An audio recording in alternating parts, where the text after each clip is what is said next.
আসসালামু আলাইকুম প্রিয় দর্শক, জানিয়ে দিব এখনকার আলোচিত সকল দেশীয় খবর। শুরুতেই জানিয়ে দেব সংবাদ শিরোনামগুলো। প্রাথমিক স্তরে বড় পরিবর্তন ধারাবাহিকের সঙ্গে যুক্ত হচ্ছে সামষ্টিক মূল্যায়ন।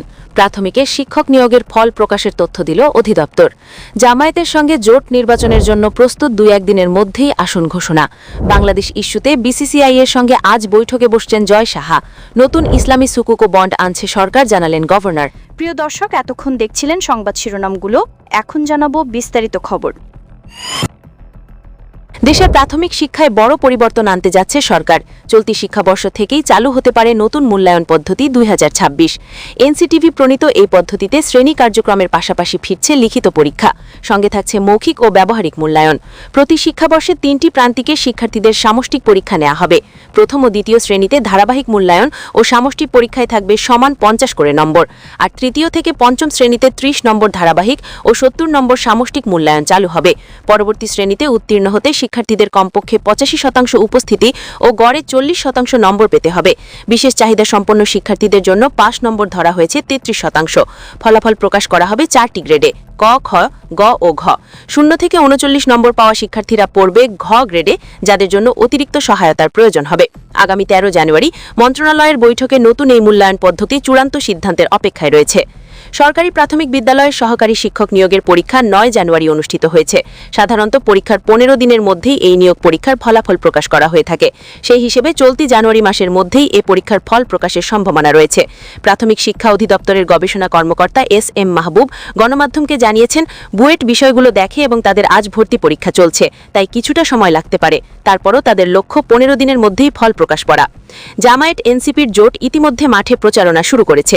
অন্য জোটগুলোর ভেতরে আসন নিয়ে এখনও অস্পষ্টতা ও বিশৃঙ্খলা থাকলেও তাদের জোট নির্বাচনের জন্য প্রস্তুত বলে জানিয়েছেন জাতীয় নাগরিক পার্টির আহ্বায়ক নাহিদ ইসলাম। ত্রয়োদশ জাতীয় সংসদ নির্বাচনে আসন সমঝোতা নিয়ে নাহিদ ইসলাম বলেন, আগামী 2-1 দিনের মধ্যেই এনসিপি জোট কত আসনে নির্বাচন করবে তার আনুষ্ঠানিক ঘোষণা দেওয়া হবে। তিনি আরও বলেন, অভ্যন্তরীণ প্রস্তুতি সম্পন্ন হয়েছে, ঘোষণাই কেবল বাকি। শনিবার ইউরোপীয় ইউনিয়নের চিফ ইলেকশন অবজার্ভ আইভার্স ইজবসের নেতৃত্বাধীন নির্বাচন পর্যবেক্ষক প্রতিনিধি দলের সঙ্গে বৈঠক শেষে সাংবাদিকদের কথা বলেন নাহিদ ইসলাম। দেশের লেভেল প্লেয়িং ফিল্ড বা সমান নির্বাচনের সুযোগ নিয়ে রাজনৈতিক দলগুলোর মধ্যে আস্থার ঘাটতি রয়েছে বলে মন্তব্য করেছেন এনসিপি নেতা নাহিদ ইসলাম। তার অভিযোগ, বিশেষ একটি রাজনৈতিক দলকে সরকারি সুযোগ সুবিধা ও প্রোটোকল দেওয়ার কারণে প্রশাসনের পক্ষ থেকে পক্ষপাতের বার্তা যাচ্ছে। এতে নির্বাচনী মাঠে অসম পরিস্থিতি তৈরি হতে পারে।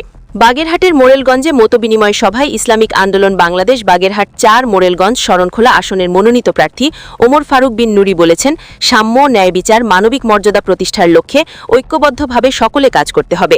ইসলাম শান্তিপ্রিয় ধর্ম, সাধারণ মানুষের শান্তি প্রতিষ্ঠার জন্য ইসলামী আন্দোলনের বিকল্প নাই। শনিবার সন্ধ্যায় উপজেলায় জিউধারা ইউনিয়নের লক্ষ্মীমখালী বাজারে ব্যবসায়ী সহ স্থানীয় বিভিন্ন শ্রেণী পেশার মানুষের সাথে মতবিনিময় সভায় প্রধান অতিথির বক্তৃতায় তিনি এসব কথা বললেন বলে জানিয়েছেন আমাদের প্রতিনিধি গণেশ পাল। যশোর জেলা শিল্পকলা একাডেমিতে সনাতন জনগোষ্ঠী যশোর সদর উপজেলা ব্যানারে সনাতন ধর্মাবলম্বীদের সাথে মতবিনিময় করেছেন বিএনপির খুলনা বিভাগীয় ভারপ্রাপ্ত সাংগঠনিক সম্পাদক অনিন্দ ইসলাম অমিত। শনিবার এই অনুষ্ঠানে সভাপতিত্ব করেন অ্যাডভোকেট দেবাশিস দাস। অনুষ্ঠান পরিচালনা করেন এমইউসি ফুডের নির্বাহী পরিচালক সিআইপি শ্যামল দাস। আসন্ন টি-20তে বিশ্বকাপ খেলতে ভারতে যেতে নারাজ বাংলাদেশ। নিরাপত্তার শঙ্কা আর জাতীয় মর্যাদার প্রশ্নে বিসিবির অনড় অবস্থানকে বিপাকে পড়েছে আন্তর্জাতিক ক্রিকেট কাউন্সিল। এর সমাধানে আজ রোববার ভারতীয় ক্রিকেট বোর্ডের কর্মকর্তাদের সঙ্গে জরুরি বৈঠকে বসছেন আইসিসি চেয়ারম্যান জয় সাহা। বিশ্বকাপ শুরু হতে বাকি আর মাত্র 1 মাস। সূচি অনুযায়ী আগামী 7 ফেব্রুয়ারি কলকাতায় ওয়েস্ট ইন্ডিজের বিপক্ষে ম্যাচ দিয়ে বাংলাদেশের বিশ্বকাপ অভিযান শুরু হওয়ার কথা। গ্রুপ পর্বে ইংল্যান্ড ও ইতালির বিপক্ষে ম্যাচও রয়েছে কলকাতায় এবং শেষ ম্যাচ মুম্বাইয়ে। বিসিবি শুরু থেকে ভেন্যু পরিবর্তনের দাবি জানিয়ে আসছে। আইসিসি এর আগেই বিসিবি উদ্যোগের বিষয়ে কাজ করার আশ্বাস দিলেও চূড়ান্ত সমাধান এখনও আসেনি। অন্তর্বর্তী সরকার নতুন ইসলামী সুকুকো বন্ড আনছে বলে জানিয়েছেন বাংলাদেশ ব্যাংকের governor doctor Ahsan H Mansur. তিনি বলেন, সরকারকে নতুন করে ইসলামী সুকুকো বন্ড বাজারে আনার অনুরোধ জানানো হয়েছে এবং এ বিষয়ে কাজ শুরু হয়েছে। আন্তর্জাতিক ইসলামী অর্থায়ন ও ব্যাংকিং সম্মেলনের দ্বিতীয় দিনে প্রধান অতিথির বক্তব্যে তিনি এমনটি জানান।